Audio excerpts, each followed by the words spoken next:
you are the biggest selling female artist in the UK, and also you are the most solid, loyal person. I make a real effort to stay connected to people that I love. Any headline you can think of always trickles down to my parents when I feel like my family are being affected. That's what bothers me. I was turning 19 when I had my first record deal. The world was my oyster. With my new album, I just have this ambition to enjoy my sexuality. I want to rip my clothes off, obviously not physically. It's only growing older that gives you the confidence to be in your own skin. Taika, he's your soulmate. Oh, I'm so lucky. Robert Pattinson is the reason why I met Taika. I don't think I've ever thanked him for it. Thank you. Is it true that you proposed? Absolutely. This is girl power. Your mum, she had breast cancer. It was tough seeing something that you believe is always going to be there crumble in front of you. Look at you now. I have this ambition in life to just make the most of it. And maybe a family. Can I just say something, Rita?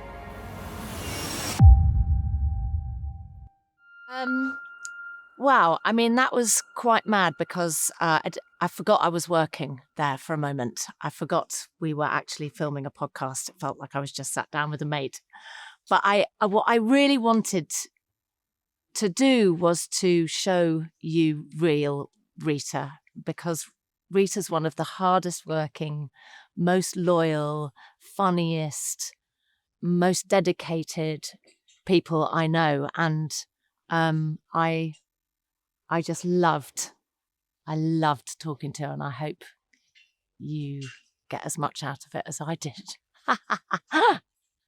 Oh, by the way, if you can, I can't believe I remembered. That's exciting. Click like and subscribe. It really helps us bring you amazing guests. So thank you for doing that. Okay. I'm so happy. We did it. We did it. We have made it. Do you know what I think is brilliant? So it's funny because I feel like I know you well. Yes, you do. And I've worked with you on The Masked Singer for many seasons. Yeah. And yet there was so much about you that I didn't know. Really? Yeah. I feel like I've literally told you everything in between filming. Well, you know, the other thing I think is mad. Yeah. Is that I don't think I knew that you are the biggest selling female artist in the UK. I had no idea about that. I also went to Spotify and looked at your top 5 most listened to tracks. Over 500 million listens each. Yeah. Not added up, like each. Oh, wow. It's like, I've got goosebumps talking about it, honestly. You're like, my friend's pretty cool. Yeah, I had no idea. But you're like, mega. I've stopped looking at the stats because it's almost as if like I've become my own competition, which is great. What do you mean by that? It's almost like I look at things and the results of what I've done, and then I try and beat them or accomplish them or make them the same. And that is a slippery slope. I love, and I'm so proud of what I've done, and I still am so proud of what's yet to come. Yeah. But there's also that part of like, can I do it again? Can I do it again? And it just never, ever stops. So with all those incredible, I would say, accomplishments, there is that inner voice that is like, okay, we have to do it again. We have to do it again. You know what really, really, really surprised me? Yeah. Was, you look so beautiful, by the way. Well, hello, like, I have had a village put me together today, Davina. I've just had me. Yes, that says a lot. But I did think, I'm going short. Rita's going to love it. And you have a short can going on. Also, sock. I'm obsessed. Can I just say, I'm so feeling all the metal. Thank you. Yeah. I just felt like I need my hardware to come back. I'm going into my sexy era. Yes, I mean, with my album. You've always been in your sexy era. Oh, thank you. Yeah, and obviously the song. Let's just talk about that. No, this is like two girls catching up so many times. Your producer's probably like, you're doing too much all in 1 minute. It's all too fast. Slow down. No, but Heat is so good. Thank you. I love it. The video is mega. I'm having so much fun. Yeah. I have this real ambition in life to just try and make the most of it. And I think with my new album that I am putting out this year. When's it out? It's my 4th album. It's later in the year. I haven't actually released the name, title, or the date yet. Partially because I don't know exactly the date, as I keep changing my mind, but I have the album title. And because I always want to fix it or put something new in there or do something different. But I just have this real brave ambition to come out and enjoy my sexuality, be in my skin, be a woman, and just like get my skin out there and feel free. Something came over me, like during the 2 to 3 years that I had from my last record to now. Like I just felt like, I can't explain it. It's like I want to rip my clothes off, kind of. Obviously not physically, but like that's the energy I felt like I needed. And so with Heat, the new single, I think it's such a great introduction to the bigger world I'm creating because it's all about feeling sexy. I mean, the open lyric is sex on sight, which is basically like either give it to me now or I don't want it. Like that is what it means. And I think with that is a really great tone to set of like what I'm doing with my attitude and my personality, like the person I've created for this album. Very direct, very intentional, confident, proud, bold, fun, colorful, optimistic, but opinionated. It's almost like I want to be ignorant, as in be proud of what I've done and be the role of like the woman that I've earned to become. Yes. But not be arrogant with it. Yes. I think there's a really difference between those two. Yes. There's a world where you can be ignorant without being mean and having that sense of just not friendliness. But what I think is amazing about you is that from really the press, stories and the coverage, and I will touch a little bit on this. Yeah, I mean, you've cradled me many times. Yeah, well, during filmings. It's that people have got the wrong idea about you from stories that they have, aren't correct. And I think over the years, you can't kind of reply. You have no right to reply because if you do, it fuels the fire. Yes, correct. And then it stays a story forever. And then it's interesting because I'm like, which story? You know what I mean? There's so many I feel like I've had so many lives within the press. Like I've had moments of pure joy and bliss. I've had moments of like complete shredding me, tearing me to parts, into pieces. And then they love me again. I mean, you never really know the mood, I would say, that the press, especially in the UK, are in. But now living abroad a bit more, it's funny because it's definitely a bigger, brighter world out there than what you feel when, I don't know, you're penalized in one, I would say, part of the world. Mm. And actually, it doesn't really travel as much as you think it does. Mm. And that the same people show up to your shows and pay tickets for your concerts. And, hearsay is one thing, but I think resilience and persevering through like anything and showing up for the people that have had your back since, 2012 for me, that stands the test of time, I've always heard that saying. I watched this documentary, I don't know if you've seen it, with Monica Lewinsky. And she actually studies why bad press is so interesting to people. Mm. Like why, things that are bad or something that someone's going through attracts and sort of almost lifts your endorphins. Why? Because subconsciously they're just so happy that it's not them. Right. Oh, thank God it's not me. Yeah. A relief. It's that. How weird is that? I know. I thought that was interesting as well because underneath it all, the stigma of the word selfish, everyone finds like it's such an insult and things.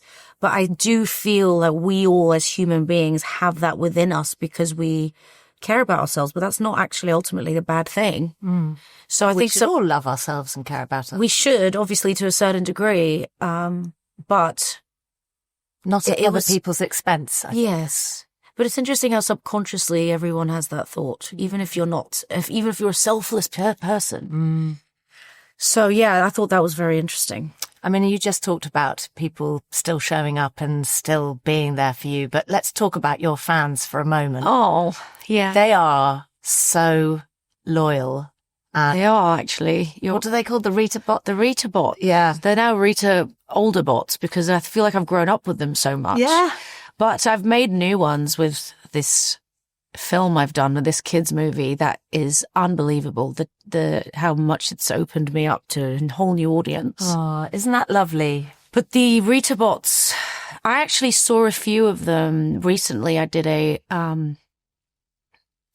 sort of free concert in King's Cross with this DJ. Yeah. Do you know about him? He's so cool. So good. Yeah, and I love what he does. Isn't he great? He's done and has been doing this for so long. Yeah. And I feel like now suddenly people have discovered him, but he's been supporting sort of unsigned artists and people like that have just needed a platform forever. And now we, as you know, whoever, like Will Smith was doing the same day as me, and we ended up having a block party, like in the middle of King's Cross. And I mean, I recognized nearly half of that audience because my fans that I remember from 2012 were all there. Like how got goosebumps. I know. I mean, so beautiful. How amazing is that? Like how lucky am I to have that core fan base? And I think that's because I did it in a time where it was still barely TikTok. I mean, no TikTok. I mean, I'm talking maybe just Twitter started at the time. No streaming platforms. There was no Spotify. But actually, I think that's why they showed up. And also, I feel like your fans know you. Yeah. They know who you are. They're not taking it from the papers, or they see you in the flesh, you perform, and you give a lot of yourself. So I think I'm very grateful for coming out at the time that I did. And I do give a lot of myself. I feel like it's all or nothing in those moments. I've never met another celebrity with a work ethic like yours. You are amazing. Oh. And I feel like that's got to do with partly you coming here with your parents, born in Kosovo, but came here as refugees in the late 90s. Early 90s. Early 90s. I was born 1990, came here when I was 1. So 1991. Yes, because the war ended in 1997, I think. Right. Yeah. And you grew up watching your parents trying to start a new life. Yeah. All over again, and how much that took. How much of an influence on you was that? I mean, everything. I mean, I can talk about them forever. But they did it with a smile on their face, like all the time. They never brought the struggles into our lives as kids. Like my sister and I were very close, and I think it's because we only had each other to rely on while they were sort of balancing 2, 3 jobs at a time. My father, most of the time, as my mum was being a mum and learning how to speak English and trying to redo her studies as a doctor. And can I quickly talk about her for a moment? I love you so much. No, absolutely. Actually, it's a bit worrying. Because I always say, like, you need to calm down. Oh. But she adores just you and what you are an advocate for. And with everything, with menopause, which she got at a very early age from chemotherapy. Yes. I mean, I don't need to tell you. Tell her. And I think all your people listening know exactly who you are. But yeah, my mum is an insanely strong woman. Because she was a doctor in Kosovo and then had to leave. I mean, she was successful. She had a very good career and had to leave everything behind. Yeah. And start from scratch, but learning a new language. I know. Which in adulthood, which is really hard. Oh, I can only imagine. I try to learn a hello and in any language I'm performing in. And I don't remember it by the time I'm on stage because of my adrenaline. And I've been studying it all day. I can only imagine what it's like to learn a whole new language with children. She's definitely a hardworking sort of, we have to figure it out type of human. Like there's no other choice. And I think that's probably why I do so much, because I don't have a plan B. Steve Jobs has this very famous quote. It's, if you have a plan B, you'll never really achieve your plan A. Right. Which I always remembered. That's so true. Because, you always know you have a backup plan, so you're not giving your all into what you really genuinely want to do. And my mum never had a plan B, and I never had a plan B. So I don't know. I think that just, that sort of survival instinct, you would say, really just resonated with us.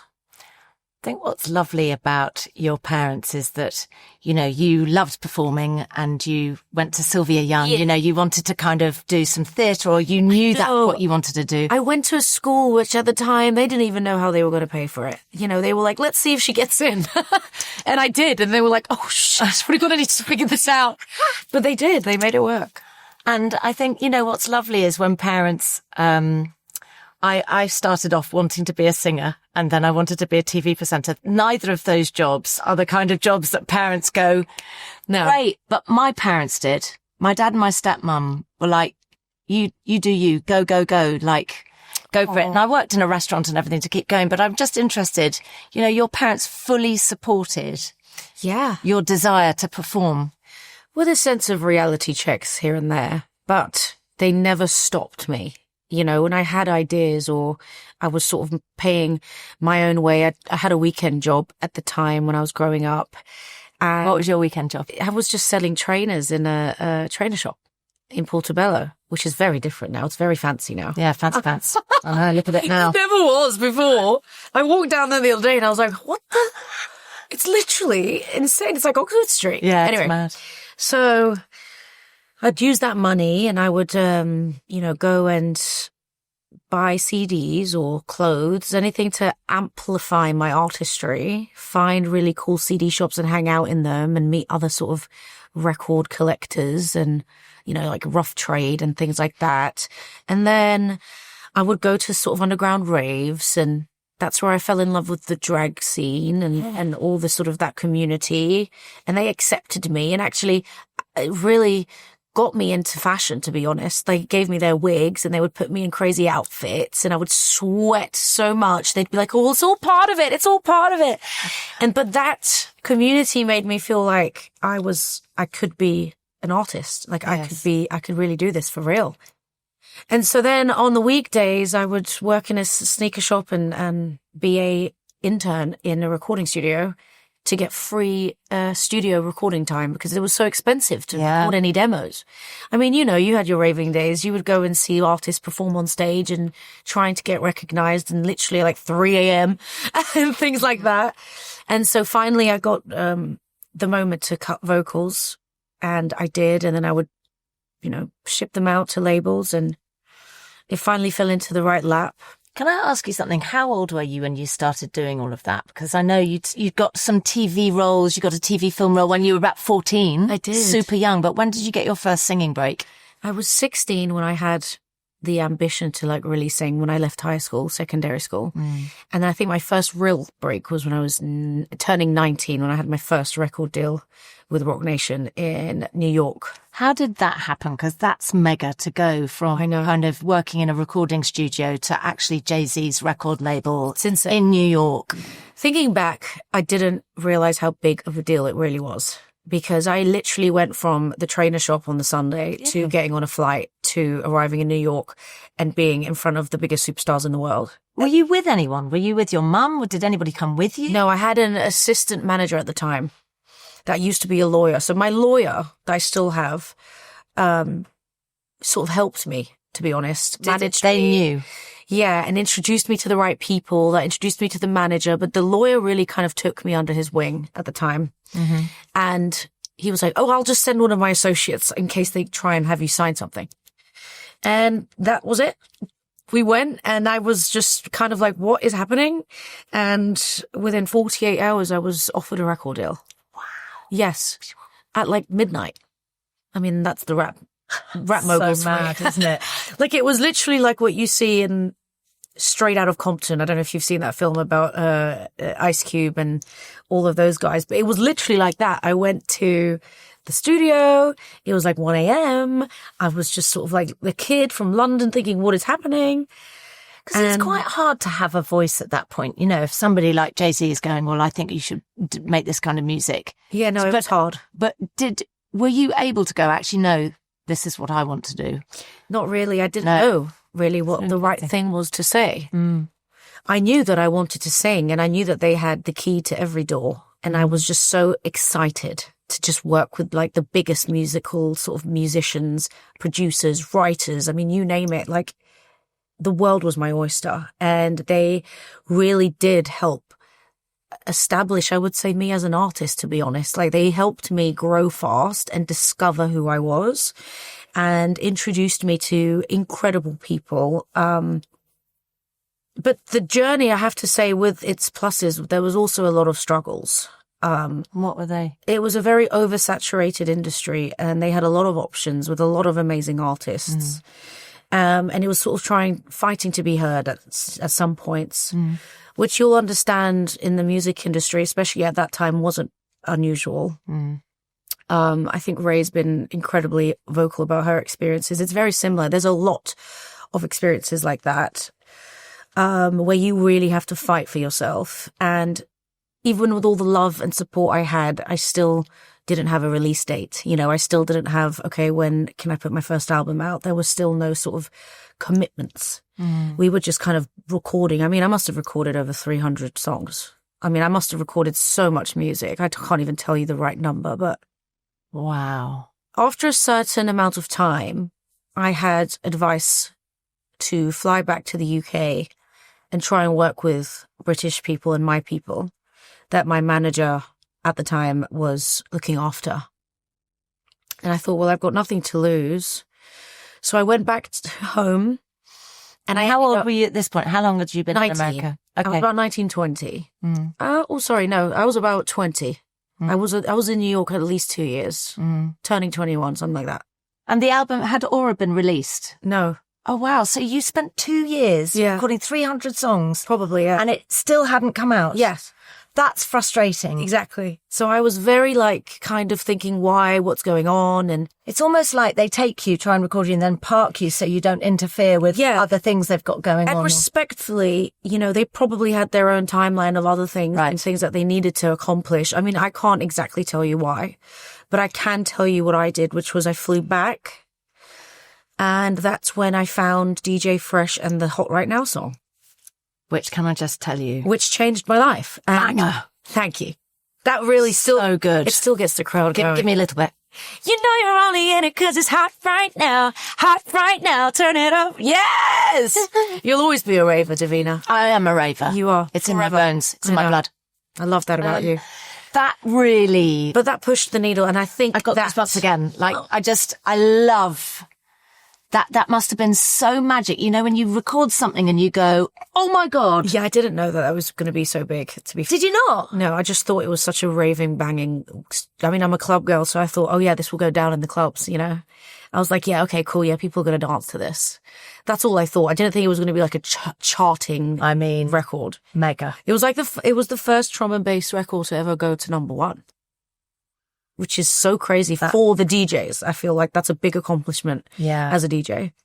And that is what I think woke everyone up, like, really fast. Yeah, because that came out on your first album, right? I mean, I had to then go on the album. Yeah. And that was like, oh, okay, she has a #1 song in the country. We're going to need to just now put out a single. And I think if I didn't do that, I don't know when I would have put my things out. It's quite interesting, that sliding doors moments where you... Yeah, but it's fighting. It's the fighting thing. It's what Ray's been trying to explain. It's what I feel like we're hearing more and more of, really fighting to get your music out. Even if you have a full record deal and you have like the whole label behind you, you're still like almost in a line of other artists. And if there's other artists more successful or generating more money than you at the time, you know, they'll just delay your project. And so you have to find a reason to like have them give you a committed date and a timeline. Because obviously you're getting at this point more high profile, and it's such a love-hate thing with the press. And I totally understand this, because we need the press. Yes, we do. We do. And as an artist, you've got to promote. You know, I know you've been doing press for your latest single. I have. You need to get it out there.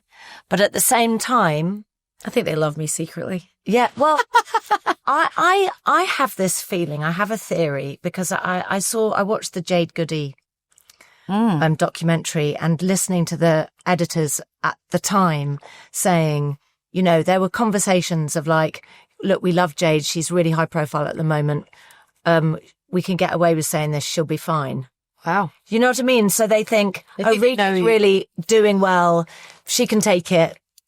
But this is a story that we've got. Do you know what I mean? Yeah. And you can't take them down because you need them. Oh. But at the same time, what was that like when it first started happening to you? I'm thinking fresh Rita, really excited, record coming out. My first taste of feeling the bad side of fame was probably when they were really hounding down, on my love life. Like my relationships. It was relentless.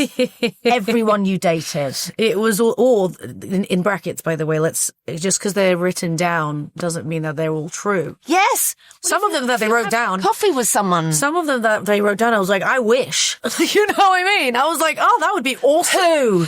I can't even remember the names. I don't even want to say it now. I have respect to my husband. But yes, of course. But love you, Taika. We love you, Taika. But actually, no, but that's the first time I felt like, oh, okay. Well, I guess what I'm doing isn't enough. And I was... Right, so you read that Yes. as, you need more from me. Yes. My music. You're not happy to just write about my music. And everything I was putting into it, like my music videos, the storytelling in my music videos, also the interviews, the honesty, the open book that I've always approached my career with. That was and is a blessing, but it's also a curse because then they see, okay, well, she's this type of character. I'm sure she can handle this if we sort of go at her for a couple months. I never really know how it works, but I think that is how it works. It comes in, I feel like they pick like a time frame. Yeah. And they're just like, whatever happens, we need to just, go for that one. And you can't come back. You can't come back and say something, like I said earlier, and because it fuels the I fire. just have tried and it never works in my favor.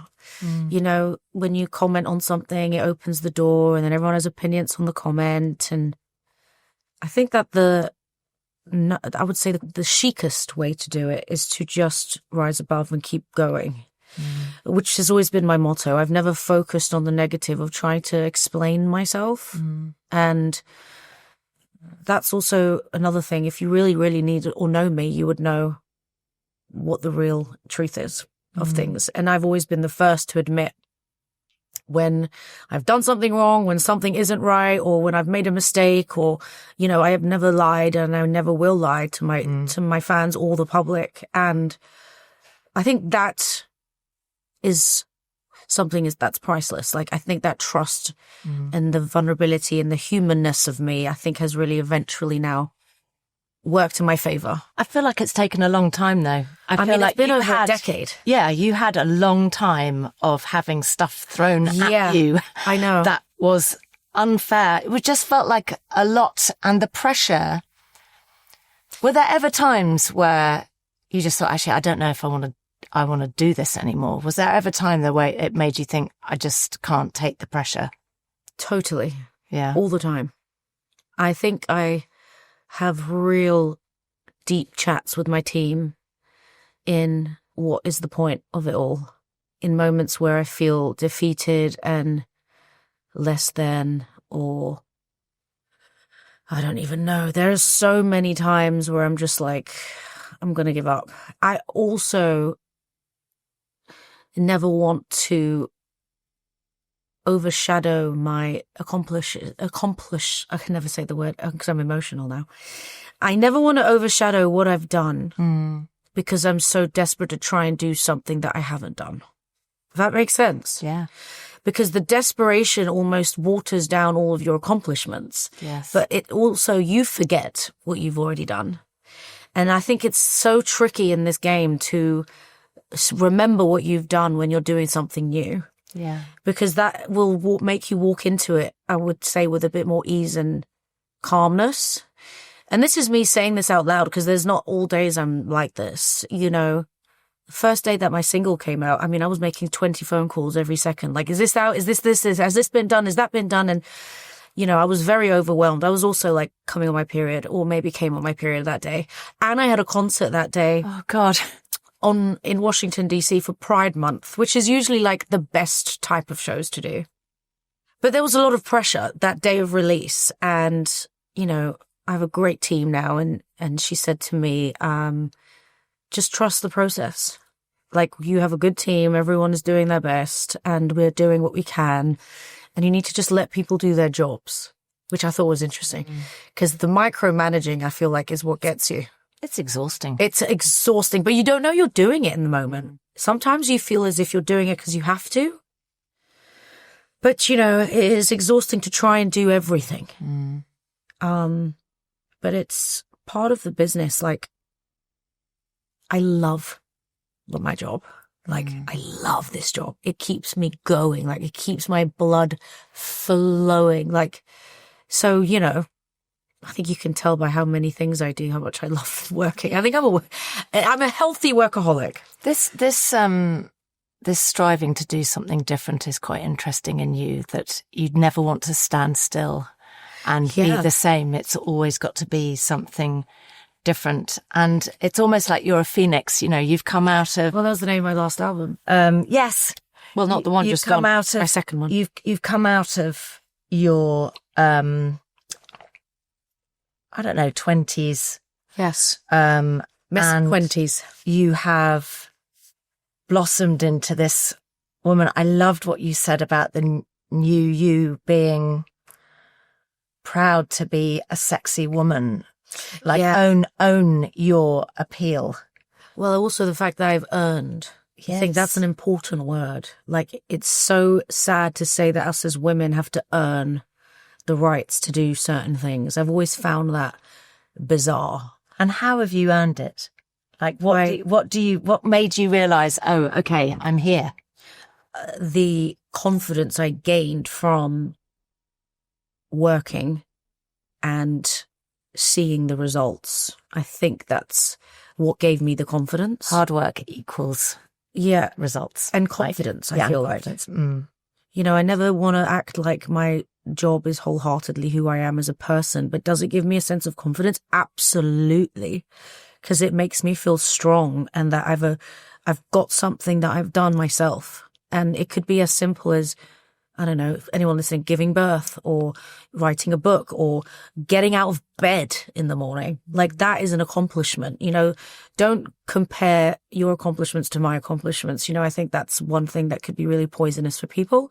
But I do feel like we should be proud of those things that we do. And as a woman, like, I'm seeing it now with Sabrina Carpenter, like her being, really attacked for being sexual and like in her skin. And I don't get it. It's also like so boring.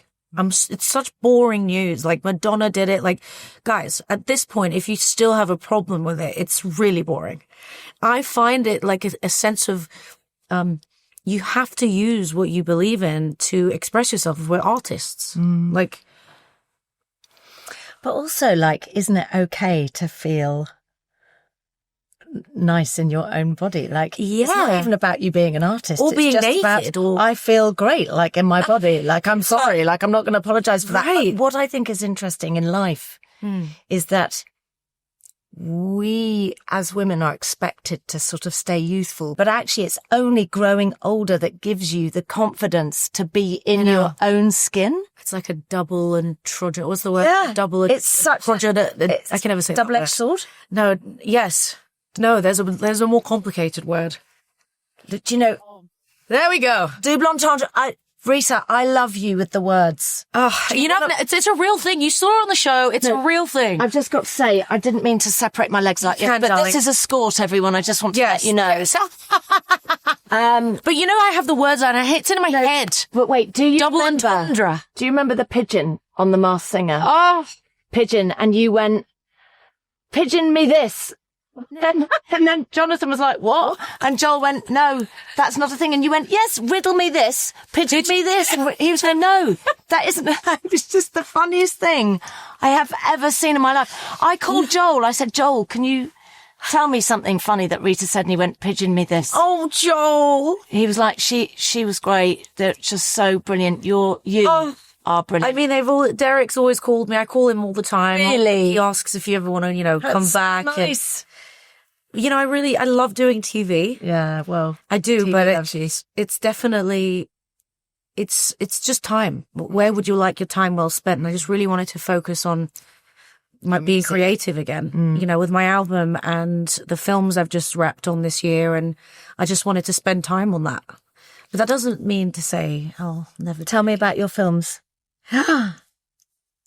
I have a lot. Well, the Disney films, The Descendants, which is a huge kids franchise, has completely changed my life, honestly. I'm a Disney princess, even though I'm evil, but it's okay. It's evil ones are the great ones, yeah, but more fun. Villain. Yeah, more fun. Oh, it just makes me feel like I'm like literally a contestant on RuPaul's Drag Race. Because if you think about it, the drama of a villain really does stem from drag queens. Like, I'm so obsessed with watching RuPaul's. Like, when you see their movements and their body and their nails and their makeup, like, it's all very similar to being a villain. Because a villain character is very layered. You know, they used to be good, they're not good anymore, something's happened to them, PTSD, they're now evil, they want revenge. Like, it's super layered. You can see I've done character training. But, I have so much love for villains. But doing that, I play a Queen of Hearts villain. And I've also just wrapped on a really exciting film called Voltron, which is a comic book. I don't know if you remember it. It's like 5 pilots that make one huge robot that like save the world. Oh, great. Actually, it's not a robot. It's like a lioness-y type. It's phenomenal sci-fi. I can't say too much on that. How exciting. But it's a big movie, and so I'm really excited about that. You know, it's interesting you talking about Descendants because, you know, you were talking about clubbing and being around. I think I was kind of clubbing at a similar time, 90s. You were in the noughties. I was were in the a part 90s. of the best time. It was an amazing time, but like so, just gay, straight, like everybody was just in a huge melting pot together, and clubbing brought us music, brought us all together. Just like in your face. It was mega. Wow. Yeah. Lucky. What is that? Who are you? Davina, it's me. Us from 2045. Oh my God. We look fabulous. We're still going strong. We're still doing workouts. We're still glowing like a lava lamp at Glasgow, clearly. And I just really wanted to come back and say thank you. Thank you. No. Did we overcome Rogan and become #1 podcast in the world? Yes, that did happen. But that's not why I'm here. I'm here to say thank you for taking Ancient and Brave's True Collagen every day for the last 20 years because... So that collagen scoop in my tea every day actually did work. You bet your glowing arse it did, because when our collagen levels were supposed to drop, we supplemented with Ancient and Brave's True Collagen, my new show sponsor. The one backed by clinical trials using these sustainable and refillable bottles. Taking it every day is a great way of supporting future you. So if you're one of our brilliant viewers and you want 20% off your first 3 orders of Ancient and Brave, then head over to ancientandbrave.earth/planet. That is ancientandbrave.earth/planet. And because they're a B Corp and a member of 1% for the planet, that means that 1%, well, actually 2% of their sales goes to protecting the planet. I hate to think how good we'll look in another 20 years. I want to quickly also talk about... Actually, I'm going to take that back. Take it. I don't want to quickly say anything. I want to talk about... It's me and you. You. And we touched on going out with boys and how the press were like more interested in that, basically. Yeah, they were for a while. Yes. And they do that a lot to women, I think. Mm-hmm. And I think Jennifer Lopez has been a big inspiration to me for many reasons. Her work ethic, the fact that she does so many things. But I do relate to how much she also... her dating life was a very big part of her like they focused a lot on that. Yeah. And she still just worked through it and like kept her head held high. And, you know, I have so much respect for her. And I relate to that. I've said this to her myself, actually. Did she like that? Yeah, because I only think there's a certain few women that really understand that when you have that sort of attention that you don't want on that specific subject. You know, because a normal person, you can kind of go and date who you want and no one will ever find out. You know, and it's different because you're still just trying to be a woman and navigate your like love life, or you don't know who you like, what you like, you're going on dates, da-da-da-da. Like, it's what normal people do, but ours is just documented, I guess.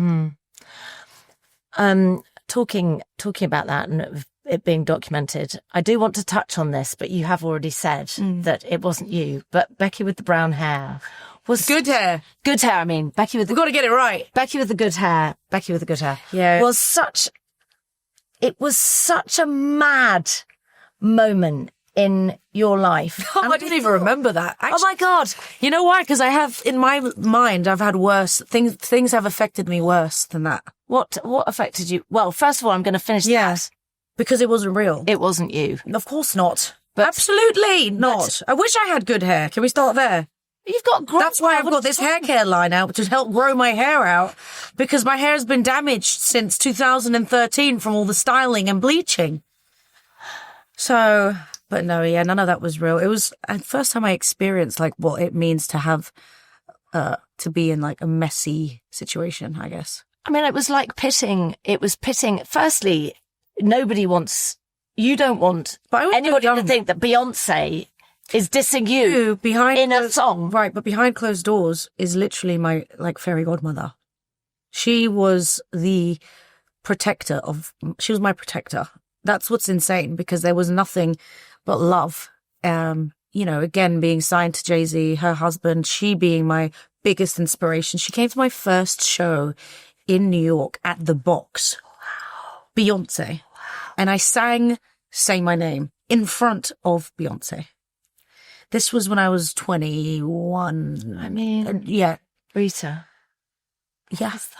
So I was actually genuinely upset, because that's my big sister protector. She took it upon herself to really look after me, and I still see her and to this day, and she's always been so nice and proud, and checking in on my family and friends that I've had since childhood, remembering their names. Like, I mean, it's crazy.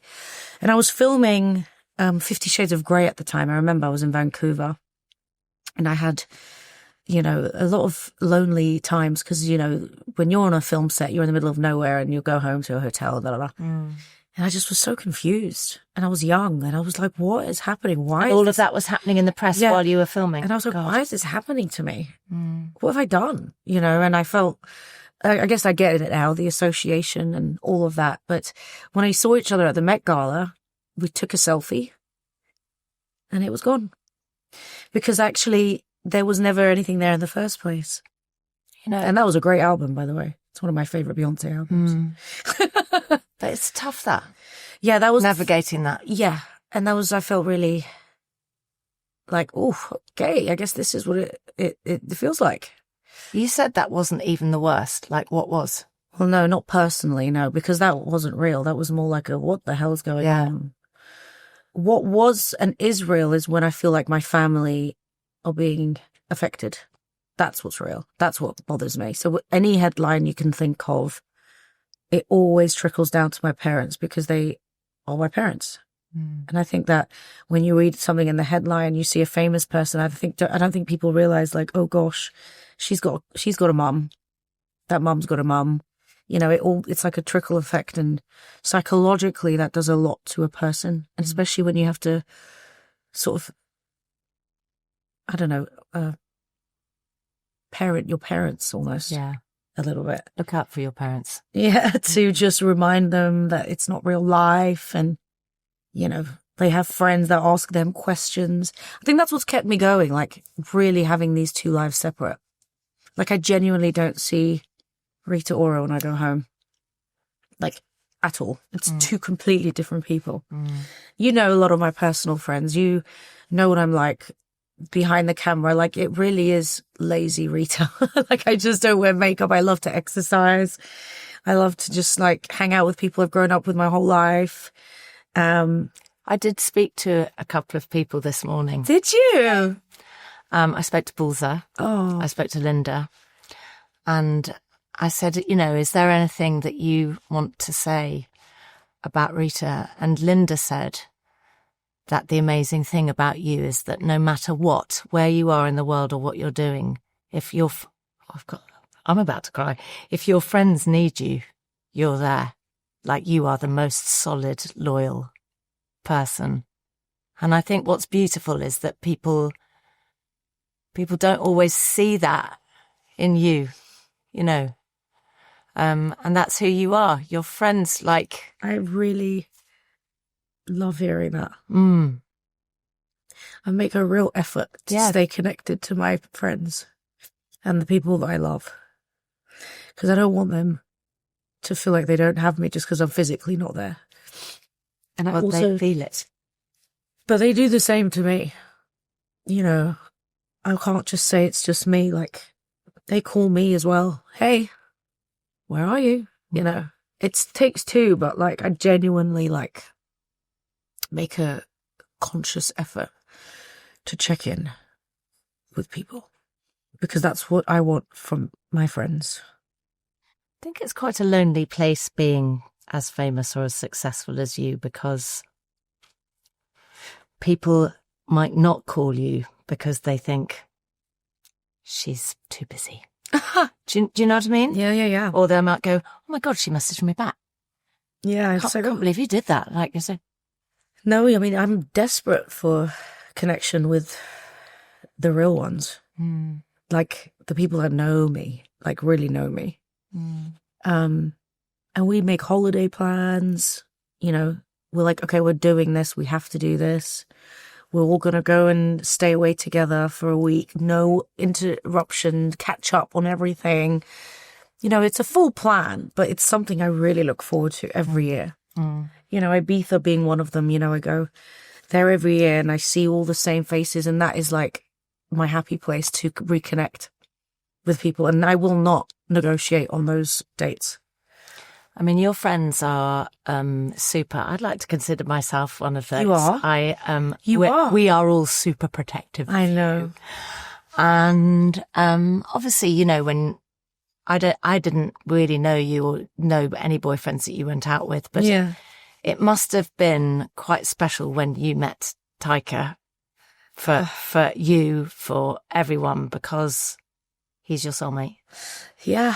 How did you meet? Oh, I'm so lucky. I just said it to him this morning because I couldn't sleep this is what I mean. I couldn't sleep last night and it was like midnight and I was like sweating, you know, when you know you have to wake up early and you can't really like sleep properly. And he was like, don't worry, darling, it's just sleep. You've done it once, you can do it again. And I'm like, he's like, don't value sleep so much, even though we do and we must. But in that moment, I really needed to hear that just so I could fall asleep.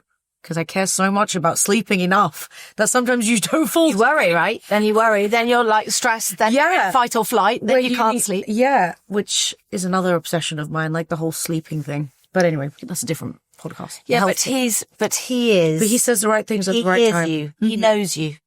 And so with all my experiences, it was a lot to do with people feeling uncomfortable with dating somebody, I guess, that other people know or that has attention. Well, that's really difficult, right? Being a famous woman. I can imagine. And not intimidating a man. Yeah. Is hard. And for them to not feel less than. Or just a successful woman. Like, it's interesting. You'd be surprised how many people can't handle that. How many spouses really can't handle that. And it goes to their own insecurities, obviously, that we can't help or fix, even though we think we can. But yeah, I think this was the first time I met someone who had none of that and had his own struggles, so much so that there was no time for him to be insecure about other things. And that was so refreshing. You know, he's also coming from a very broken family and has his own story, which one day he can maybe share with you on this podcast. He'd love to come on. And he made his own success story from New Zealand, and like both of our parents had breast cancer. You know, that's actually where we originally connected. How did that happen? I think we met at a barbecue. A mutual friend invited us. Actually, Robert Patterson. Yes. Oh my God, that's random. Bang Is drop. I know, name drop, but is the reason why I met Taika. Wow. I know, and I don't think I've ever thanked him for it. Thank you. Because he was a genuine, like, hey, we're going to a friend's house to have a barbecue. Like, I don't think that anyone thought anything of it. And so we get there and we just kicked it off. Like, we sat there for hours in the sun, like, and then it went into nighttime, bottles of wine later, and we just didn't stop talking. And then we became friends for a very long time. How long were you friends for? Because that's such a special thing. I think that really... 4.5 years, I would say. Wow. I know. I mean, we shared each other's relationship stories. We were at parties together where he was with a girlfriend partner at the time. And I'm like, hey, nice to meet you. And, you know, I was like, you know how women love to go to the bathroom together? I was like, went to the bathroom with one of his ex-girlfriends at the time. But with no agenda, right? Literally, like, no agenda. Became best friends with them and, like, you know, no agenda. It's just, I hate going to even to this day, I hate going to the bathroom on my own. I love a good chat when I'm going to the bathroom.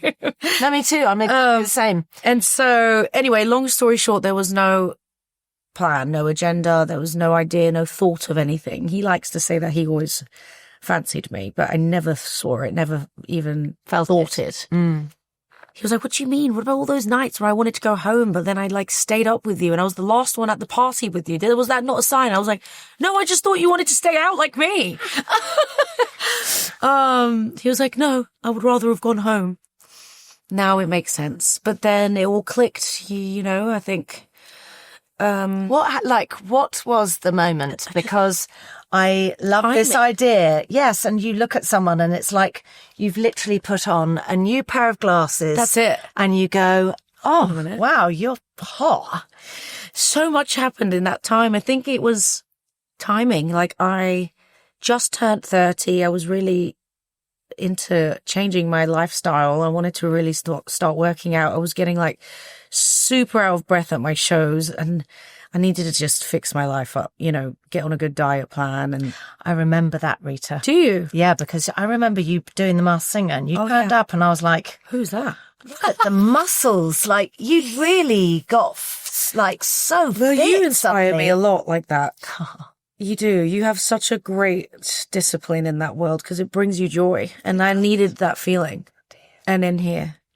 And I needed that feeling. I was getting really smoky up here. I wasn't enjoying my job and I love my job. I'm like, I'm doing my dream job. What the hell? Why am I not happy?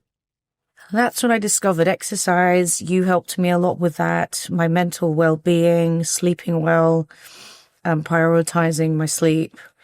And that's when I found the space to find someone. Right. And then I opened my lane and he walked through it. I was like, I was going to go, wow, Rita, that's mega. Like, this is you are so funny. That would have been great comedic timing. Let's do that again. I opened my legs and I'm joking.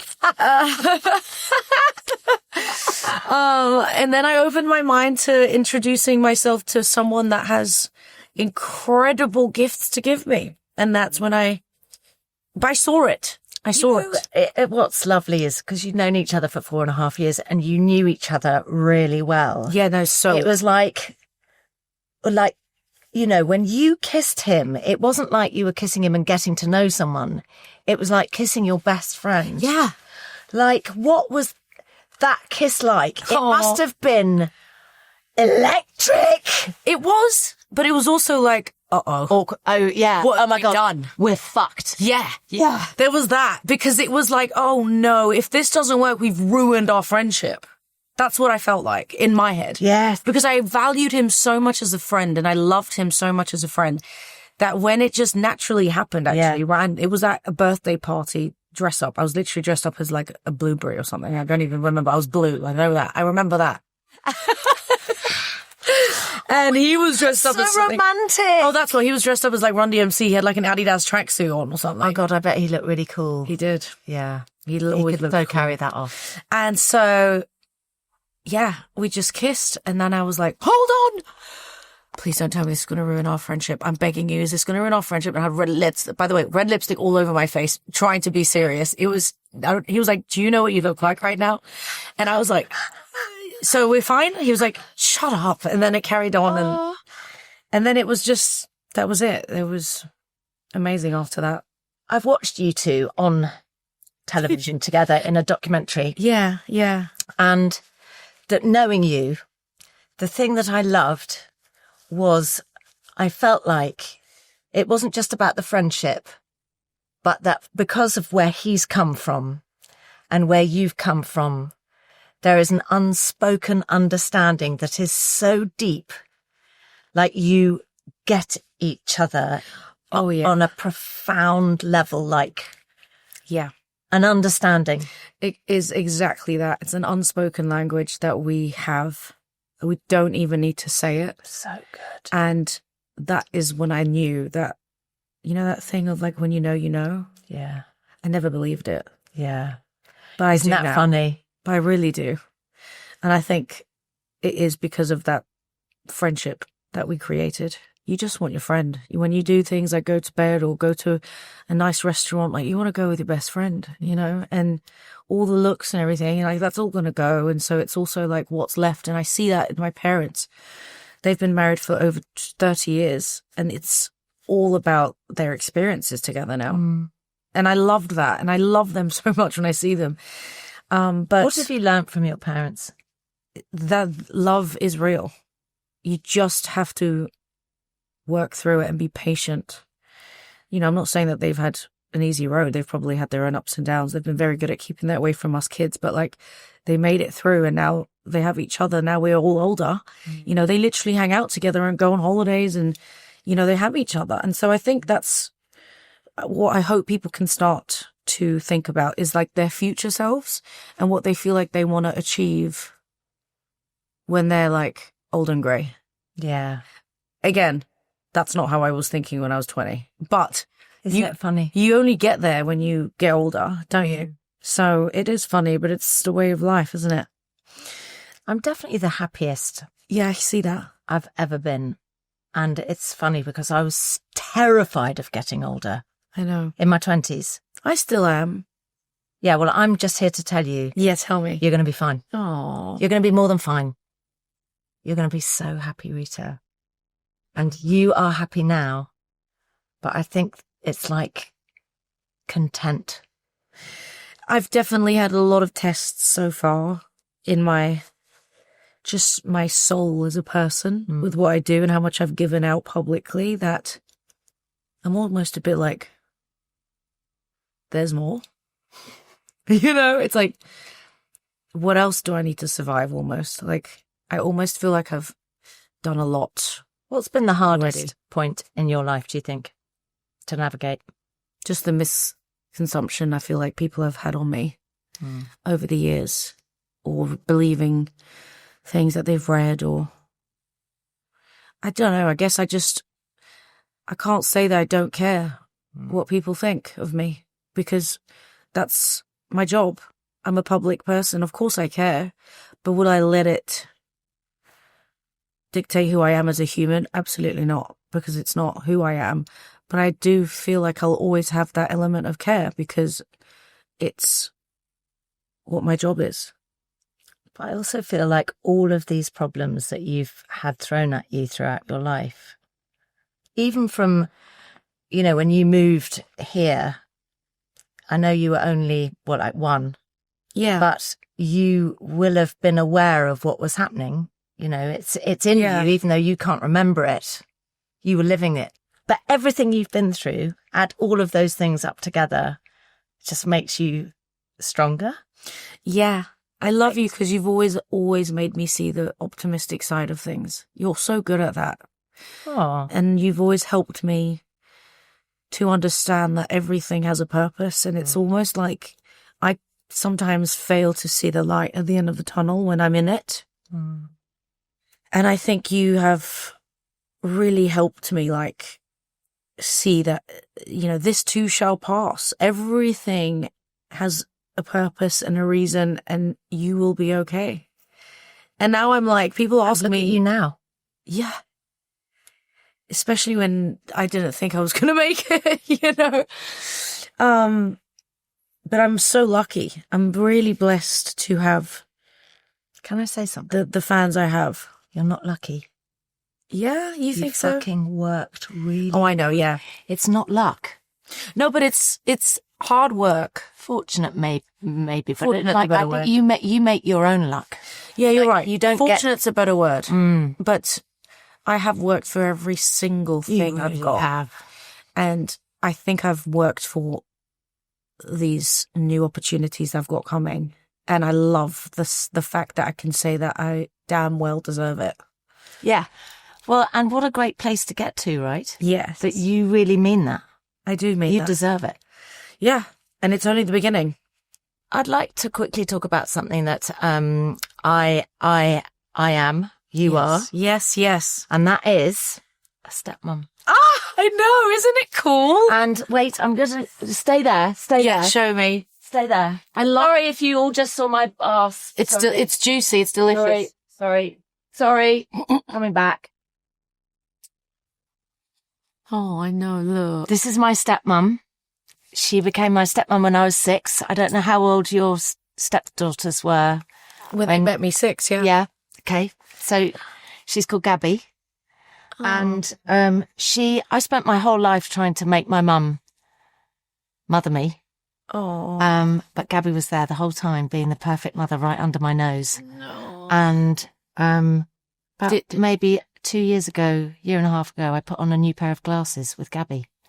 And I suddenly saw everything. I've always loved Gabby. I've always loved her. Yeah, of But course.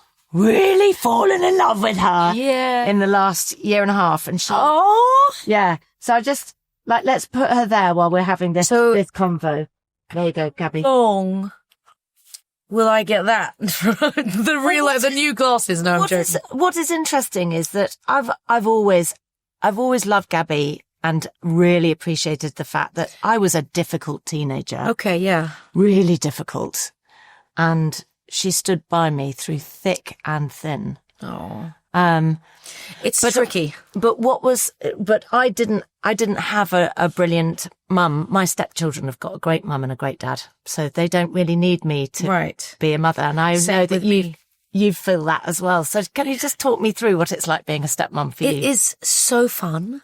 I just have the best time with them because I'm like that fairy godmother that gives them all the sugar and all the ice cream and then sends them back. And then and their mother, who I love dearly, is sort of like, they're bouncing off the wall. And I'm like, sorry. But I think that's the fun part of being a stepmom. Like, you can do those naughty things and, I take them out and I took them to an Ed Sheeran concert. Wow. They met Ed Sheeran. Like, I was giving it all to these kids. Yeah. I was very much like, I cared about making them feel like comfortable and safe, and I wanted them to feel safe around me. And, I love my partner so much. So it was just about creating a great environment for these kids to thrive. And now they're like, one's a teenager, just turned. Wow. And she's got her phone. So now we're like texting. It's so cool. And she's like, hey, miss you. I'm like, hey, girl, miss you too. And it's just such a healthy, I'm very lucky. I've got really great stepkids. Like, these girls are just the coolest kids ever. And also, let's big up the mums. And big up the being mums. able to have a good relationship, I think, with your stepkid's mum is mega. And I respect it and I understand it and I appreciate it, and to have that space to let me, hang out with with her kids. I feel as if, I didn't get a book. There was no one teaching me on how to be a stepmom. I know there's probably books out there and things, but there's a lot you're navigating. You as a stepmom, what does that mean? You with the kids, you with the mother, you understanding the dynamic. I'm not professional, but I definitely feel like I was lucky and I did it the right way. I know that it may not be as easy for others. So, yeah. Yeah, it's a complicated journey for lots of people. Yeah. But it's a very fulfilling one, I think. Oh, yeah. And when they just kind of give you that one hug, you're like, yeah. I just quickly want to say how nice it is seeing you and Taika. I just can't quite get over it. It's just the loveliest feeling, isn't it? You and Michael, it's like, I'm so lucky. I love him so much. Yeah. I've said that a lot this podcast. Let's take that back. I am lucky for him. But, there are some things, you're right, you've really made me look at it different. It's not really about luck. It's like you manifest what you want in your life. Yes. And you go and you get it. Well, this is something else I wanted to talk to you about, was that, is it true? I was like, oh my God, how did I not know this? That you proposed. Oh, yeah. What? Absolutely. I didn't know. I think, didn't I not tell you that? No, this is a thing. When we were together working. Yeah, we were working. I wasn't even supposed to know that you'd got married and you were I got married. Yeah. It was like a side mouth thing. We had to not and you were mic'd up and everything. So, Oh yeah, because it wasn't public yet. Oh yeah, I went and I got it. I did it. I asked him to marry me. so how did you do it? Did you do it like a proposal, or Yeah. was it- Oh, got the rings made. I want to know everything. Well, I got the bands made. I didn't want anything too flashy. I got some bands made that have something really personal attached to them inside that only we know about. And I just did the whole thing. We were in LA. I rented out like a hotel room in Palm Springs or something, like a really nice fancy one. Filled it up with balloons and cake, which is my favorite thing in the world. Obviously, balloons and cake. Yeah. Why wouldn't you? And heart-shaped balloons and a heart-shaped cake. Wait. Okay. Because I'm basically doing what I would have wanted for my thing. But wait, it's the fact that For my because if proposal. balloons weren't enough, To get the cake. I had to get the cake and the driver with the like cans. Like the movies. And we didn't even get to the car. It was a waste of money, the car bit. oh, okay. But yeah, so I'm holding Okay, so heart-shaped balloons. I'm holding the cake. I don't know why I'm holding the cake. Like, holding a bloody cake. And I'm like, and the balloons are like all around us. And I'm He's like, got no idea. He's walking in. yeah, he walks into the room and he's like, what the hell is it Valentine's Day? I'm like, no! Anyway, get down on one knee. You got down on one knee. Yeah. Oh my God, this is so good. Yeah, I think it's this cool. is girl power. That's what I mean. I've always been a huge... Oh, sorry, baby. We're getting excited. It's okay. Rub feet. I always get so excited for just, like, doing things out of the norm. Like, it just... You've keeps always me- been like that. Yeah, and I In like... the way you dress, Yeah. in the way you perform, like everything. I break Don't be boring. boundaries. I don't want to be boring. I Yeah. like to keep things as a surprise. Yeah, and Taika doesn't know what's coming. And Taika doesn't know what's coming. And there's nobody more than Taika that absolutely loved it. Loved every minute of it. Like, he's a Leo, so it's all about him, you know? And was he laughing? He was just like, what is happening? And I was like, oh no. If you're going to say no, I'm going to have to take my clothes off and do it. And But you knew he wasn't going to say no, right? I actually didn't. I didn't know. Really? No, I didn't know. You've got the thing? Yeah, I know we have the thing, but like he has his own story with his experiences in that sense. And so I was very like, maybe he doesn't want it. You know, maybe he's okay to just be in a relationship, which was fine with me too. But I just wanted to like lock him down. Lock it down. You know what I mean? And? I did. And he said, absolutely. What the hell? Get up. And I was like, oh my God. And from then on, it was, I think, just a couple months. And then we got married just at home. It was beautiful. And who came? Sorry, am I... His stepkids. No, am I it's asked- fine. I've spoken Okay, about okay, this now. His stepkids.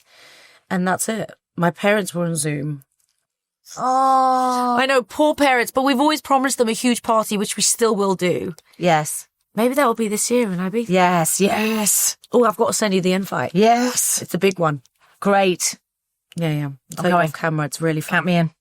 You talked a bit about being really excited about your future. Yeah. What are your dreams? Oh, Davina. I want to do a lot more movies. I love film, and I think my husband's become a big part of that for me. He's opened my eyes up to some incredible films, more movies, a lovely, great album, a great tour, and then maybe a family. We'll see how we feel. You've always told me, I know this is going to make you cry. Right? I know. You always like, oh, you just have one. I will. Can I just say something, I Rita? will. Do it. You will be Oh, a great mum. I know. That's why I want to time it right. And everyone tells me you can't time these things and blah, blah, blah, blah. Your kid deserves you. But also deserves my time. So I want to make sure You that... will make time. Really? Rita, there is never a right time to have a baby. Everyone says Have that. a baby. I haven't really thought about it. Honestly, that's the truth. I haven't thought about it. I've been so focused on working. But my mother just recently reminded me, and I was like, oh, yeah. I think, again, when the time is right. But it's something that I can see. There's one happening. other thing I wanted to talk to you about. You just talked about your mum. And I wanted to quickly just ask you, because I know she had breast cancer. I know she's been clear for a very long time, but I know that gave you a bit of a real fear about dying. Oh, yeah, hypochondria. Yeah. So can you just talk me through what that was like? It was tough. It was tough seeing something that you believe has always going to be there, just sort of like crumble in front of you. You know, even when you're a kid, I was a teenager, I was 13. And so I was very confused. I wanted to be with her all the time, but she wanted me to go to school. You know, again, I was going to a really great school, so that they were paying for amongst all of the treatments that she was doing. And, you know, it was a really hard time for them, my parents. And it's insane, the ratings and the percentages of breast cancer. And that definitely got me worried and checked and going to get my checks regularly. And it kind of trickled into my whole health, I guess, because I was definitely seeing the whole experience with my mother. I definitely wanted to be there for her. So I didn't realize actually that was a thing until I started therapy. I was like, oh, maybe I'm going to the doctors too many times. But I do believe that is the reason, because I saw that happen and that whole, you know, treatment process. She still feels that way too when she gets her checkups. Yes, I mean, scanxiety is a thing, It's right? a They often real- talk about that with people with cancer. They go back and... You know, you have to always have your regular checkups. And my mother always has that fear just during that period of what if? And of course, that's PTSD. God knows what that must have felt like to go through it. But yeah, it's a never ending, I think, fear that will happen when you have that one life-changing experience, as you know. And Elena, I just want to quickly finish on Elena and Yeah, my what she means sister. to you, because she's been such an integral part of, I don't know, protecting you in a way all through your life. Yes. And helping you feel safe, it feels like. Yeah. She's my older sister. She has given me a lot of her life and her time, and sacrificed a lot for me, as I have for her. You know, we've definitely helped each other out. We basically built a brand together, you know, from nothing. And I really want her now to know I'm really grateful and I love her. And, you know, I'm always going to be there for her, just like she is for me. Well, Rita, I just want to say, we've put it out to the universe. We've manifested more movies. I know, more We've manifested a marvellous, brilliant album. And tour. A fantastic tour. Yes. So please, universe, you just listen, okay? And let's do that. And let's let the rest the universe will handle. Yeah, exactly. And babies! here she goes. For Rita! Love you. I love you. Thank you. I love you anytime. So and I'm so proud of Love you. you so much. No, okay, I've got it. Gosh, you and Taika, like literally, it drives me up the wall, you guys in your glasses. Okay, we're like that. This is awesome. Okay, are you ready? Yes. Okay, hold on, let me turn. Where do I start? I could talk for hours about this, but I'm sure we don't have the time for that. So I'll try and keep this short and cram in 30 years plus a voice note. I love you, Rita. You're one of my favorite people on the planet. You're my best friend. You light up my life in so many ways, and you've been there with me.